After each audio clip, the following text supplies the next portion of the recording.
la otra pregunta que hace Juan Rivera, ¿la guerra taiwanesa podría ser mundial, global e internacional si se llevara a cabo?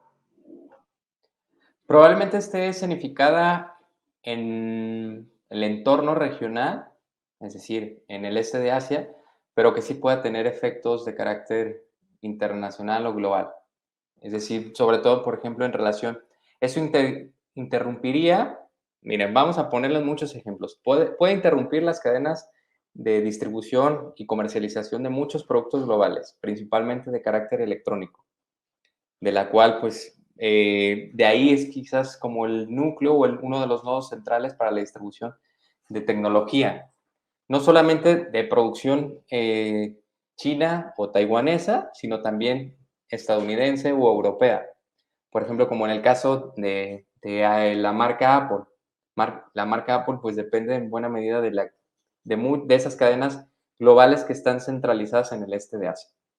Otra es también el tipo de esquema que se utilice también en un posible conflicto. Como dijimos, si hay una utilización de armamento nuclear, entonces pues nos veríamos gravemente afectados, generando algo que se conoce como el invierno nuclear, algo que se especuló durante muchas décadas en el periodo de la Guerra Fría, pero a diferencia de eso es que la capacidad también nuclear ha aumentado. Es decir, si ustedes lo ponen en términos de la capacidad destructiva, en su momento lo único que hemos visto en términos de antecedentes, digamos, que se ha utilizado contra población civil es Hiroshima y Nagasaki. Pero a partir de ahí ha aumentado como 4 o 5 veces más la capacidad de autodestrucción. Y entonces, imagínense la dimensión que esto podría tener. Incluso, aunque nos parezca que esté sumamente lejano.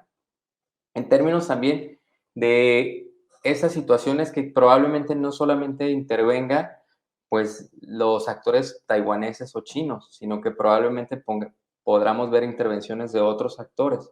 Y entonces eso llevaría también a una generación pues mayor de problemáticas. También en términos económicos es que incluso lo podemos ver en el precedente de esta guerra que duró 20 años contra el terrorismo o de la presencia estadounidense en Afganistán y el esquema de deuda que ha generado la guerra.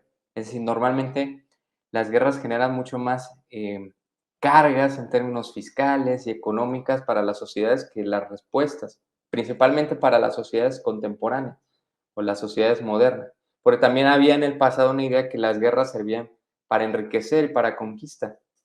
Sí, cuando las guerras se peleaban bajo otros esquemas, bajo otras herramientas, y porque sí estaba esta idea de la extensión territorial. Ahora no es la extensión territorial el móvil o la lógica de la lucha.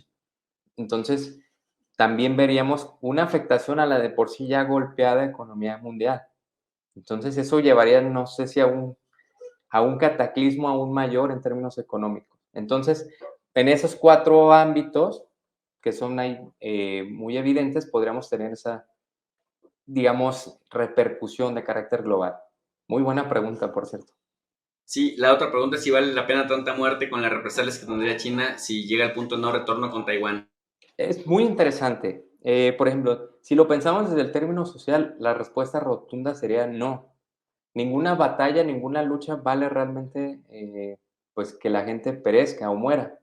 Y en ocasiones también pues se movilizan otro tipo de situaciones u otro tipo, se moviliza a la ciudadanía en relación con objetivos particulares o precisos. Por ejemplo, una lucha contemporánea fue la intervención británica en las Islas Malvinas. Ahí también, pues, se sabía que era un error estratégico, que iba a haber una generación de muertes y aún así el gobierno de Margaret Thatcher, pues, se aferró, más bien desde su postura muy personal, a que eso. ¿Por qué? Porque el objetivo político era que su imagen ya se estaba viendo mermada por muchas situaciones al interior y entonces dijeron, bueno, este es el enemigo al exterior que nos va a unificar. E incluso por mucho tiempo el gobierno británico lo mostró como un acierto y como una victoria en términos políticos. Y pues no, no, incluso por ejemplo también lo podemos decir para el caso de la intervención estadounidense tanto en Irak como Afganistán. ¿Vale la pena la muerte de tantas personas? Pues no, no lo vale. En términos sociales no, no lo vale, para nada lo vale. Sobre todo es que también se vendió la idea o se tipificó a la población musulmana, o sea, se hizo una generalización de que toda la población musulmana y que además estaba en ese lugar, pues eran extremistas en términos de su práctica confesional y que además de ser extremistas era que pues eran operacionales en términos de las redes de terrorismo. Y se ha comprobado que es un porcentaje minúsculo, microscópico de la población que se enrola o participa en actividades de terrorismo. Entonces, y muchas veces los más afectados son aquellos que no participan en esas redes de terrorismo. Entonces, no. En términos políticos, la respuesta probablemente sería que China sí se arriesgara, como lo hemos comentado. ¿Por qué se arriesgaría?